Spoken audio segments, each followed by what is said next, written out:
Hello दोस्त, आज हम स्क्वायर और क्यूब निकालने का शॉर्टकट तरीका देखेंगे कि कितना जल्दी से जल्दी हम स्क्वायर और रूट किसी चीज़ का निकाल सकते हैं।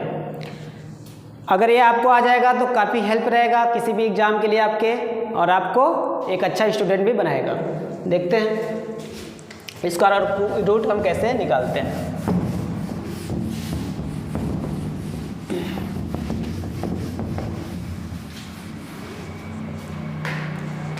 देखिए दोस्त, यहाँ पे हम पहले वर्ग निकालना सीखेंगे। वर्ग जैसे हम कुछ सेंटेंस ले रहे हैं, कुछ हम अंक ले रहे हैं। 10 square, 20 square, 30 square, 40 square, 60 square. देखिए दोस्त, अब ये 10 का स्क्वायर हमको निकालना है। तो 10 का स्क्वायर यानी हम जानते हैं कि 1 किसी के पावर स्क्वायर मतलब 2 बार उसको हम आपस में मल्टीप्लाई, और चूँकि अभी सरल है तो हम इसके बारे में जानते भी हैं। तो देखते हैं कंसेप्ट इसका। 1 का स्क्वायर मतलब 1 का स्क्वायर करेंगे तो यानी 1 × 1 तो एक ही होगा, तो 1 हो जाएगा 1। अब 0 1 है और लेकिन ये क्या है 2 है, तो 0 अगर 1 है और चूंकि इसके पावर 2 है तो डबल 0 हो जाएगा। इसी तरीके से यहाँ पे 2 का स्क्वायर 2 दूनी 4, 0 कटे हुए 1 है लेकिन इसके पावर 2 है तो यानी 2 डबल 0 हो जाएगा। यहाँ 3 का स्क्वायर करेंगे तो 9, 0 कितना है 1 लेकिन इसके पावर 2 है यानी वर्ग निकालना है तो 2 हो जाएगा। 4 का स्क्वायर 16 होता है, 0 डबल 0 हो जाएगा। इसी तरीके से 6 का स्क्वायर कितना 36, ये डबल 0 हो जाएगा। इसी तरीके से अगर हम देखें 80 का स्क्वायर, 90 का स्क्वायर, हाँ, और 110 का स्क्वायर, 120 का स्क्वायर, 125 का अभी नहीं दोस्त, ले लेते हैं 70 का स्क्वायर। अगर इस तरीके से अगर हमको स्क्वायर निकालना है तब कैसे निकालेंगे, यानी 8 का स्क्वायर 8, 64 डबल 0 लगा दीजिए। 9 का स्क्वायर 99, 81 डबल 0। 11 का स्क्वायर कितना होता है दोस्त 121 डबल 0 लगा दो। 120 यानी 12 का स्क्वायर कितना होता है 12 बराबर 144 डबल 0 लगा दीजिए। 70 का स्क्वायर कितना होगा, या फिर 170 का ही ले लो। 170 का स्क्वायर कितना होगा 17 289 और ये डबल 0 लगा दीजिए। तो इस तरीके से हम वर्ग निकाल सकते हैं, इस तरीके से हम किसी का वर्ग निकाल सकते हैं। अब आते हैं अगर हम क्यूब अगर किसी चीज़ का निकालें, किसी भी संख्या का अगर हम क्यूब निकालने के लिए देखें तो क्यूब हम कैसे निकालेंगे, इसी चीज़ को लेकर हम हल करते हैं कि हम क्यूब कैसे निकालेंगे। तो क्यूब वाला देखिए दोस्त,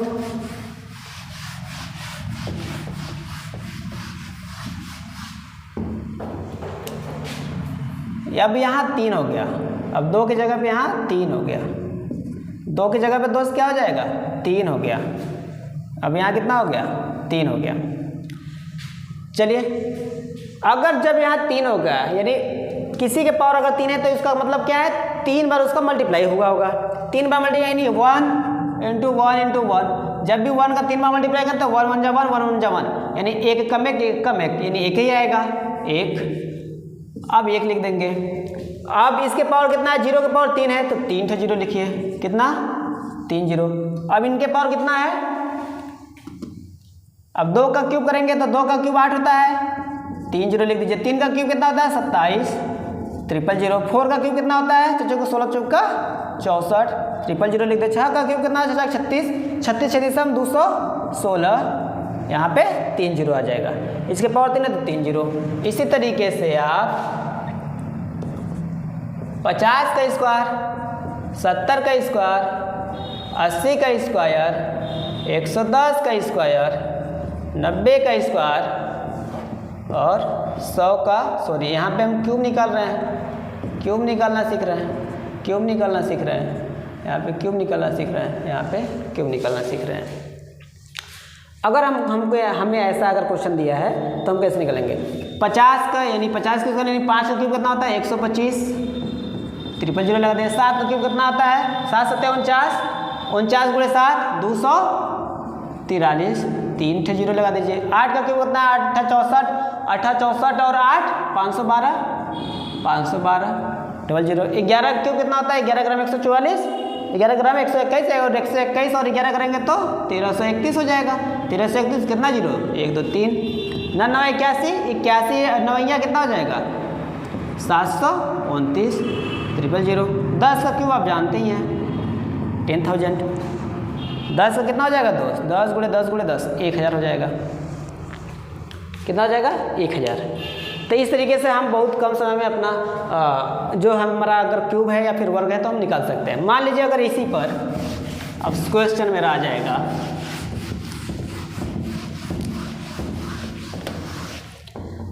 अगर यहाँ से मेरा क्वेश्चन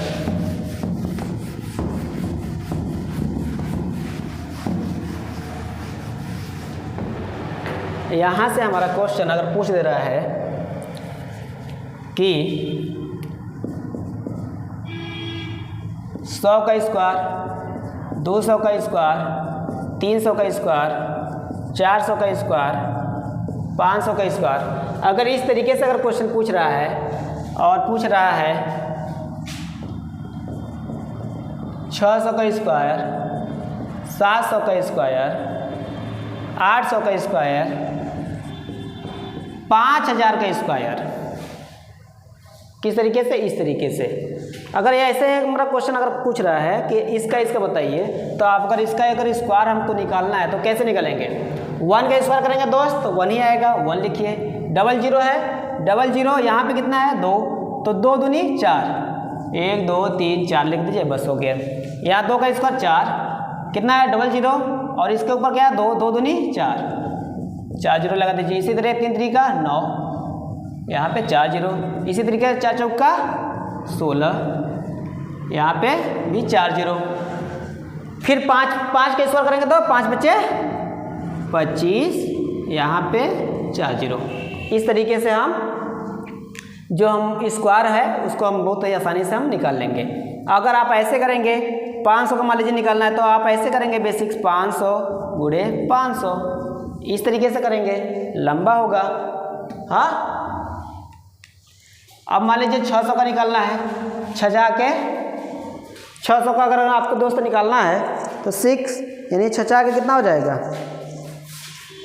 36, कितना कट 0 4 0, 7 7 49 कितना 0 4 0, 8 64 को 0 4 0, 5 बचे 25 को 0।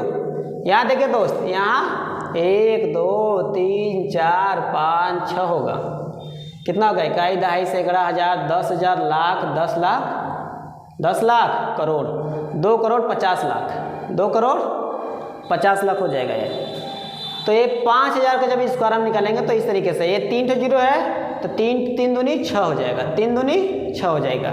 इसी तरीके से अगर मान लीजिए यहाँ 7000 का आपको स्क्वायर निकालना है तब कितना होगा, तो 7000 का स्क्वायर निकालने के लिए 7 7 49, कितना 0 3 0, 3 दूनी 6 6 0 लगा दीजिए, 1 2 3 4 5 और ये 6 2 4 6।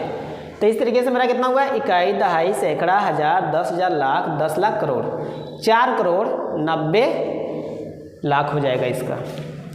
तो इस तरीके से हम बहुत कम समय में आप किसी भी चीज़ का वर्ग और क्यूब हम निकाल सकते हैं। अगर इसी में अगर क्यूब अगर दे देगा यहाँ पे तब कैसे निकालेंगे। मान लीजिए यहाँ पे हम क्यूब दे दिए, क्यूब ही आपको दे दिए, आपको क्या दे दिए क्यूब दे दिए। यहाँ पे क्यूब हो गया, यहाँ पे क्यूब हो गया, यहाँ पे क्यूब हो गया, यहाँ पे क्यूब हो गया और यहाँ पर भी क्यूब हो गया। तब हम कैसे करेंगे इस वाले क्वेश्चन को। देखिए दोस्त, अगर हमारा एक क्यूब हो गया तो क्यूब हो गया तो यानी 1 लिखेंगे, 1 का क्यूब 1 ही होता है। 800 है तो 3 दूनी 6, अब जहाँ अब 6 0 लिख देंगे, 2 4 5 6। इस तरीके से अगर 200 का क्यूब निकालना है तो 2 का क्यूब कितना है, 2 का क्यूब हो जाता है 8, अब 2 3 6, 1 2 3 4 5 6। इसी तरह 3 का क्यूब कितना हो जाता है, 3 3 9, 9 3 27, 1 2 3 4 5 6। 4 का कितना का 4 को 16 चौक का 64, 1 2 3 4 5 6, 5 बजे 25 25 पंजे 125, 1 2 3 4 5 6। तो इस तरीके से हम क्यूब भी निकाल लेंगे बहुत ही आसानी से। तो दोस्त आज का वीडियो आपको अच्छा लगा होगा। अगर आप जानते हैं तो और भी अच्छी बात है। अगर नहीं जानते हैं तो बेशक जान लीजिए, क्योंकि बहुत ही ज़रूरी है आपको सीखने के लिए। आपका कैलकुलेशन आसान बना देगा, आपको मैथ को आसान बना देगा और आपको एक अच्छा स्टूडेंट भी बना देगा। सो मिलते हैं और अगले क्लास में। आज के लिए बस इतना ही। So thank you.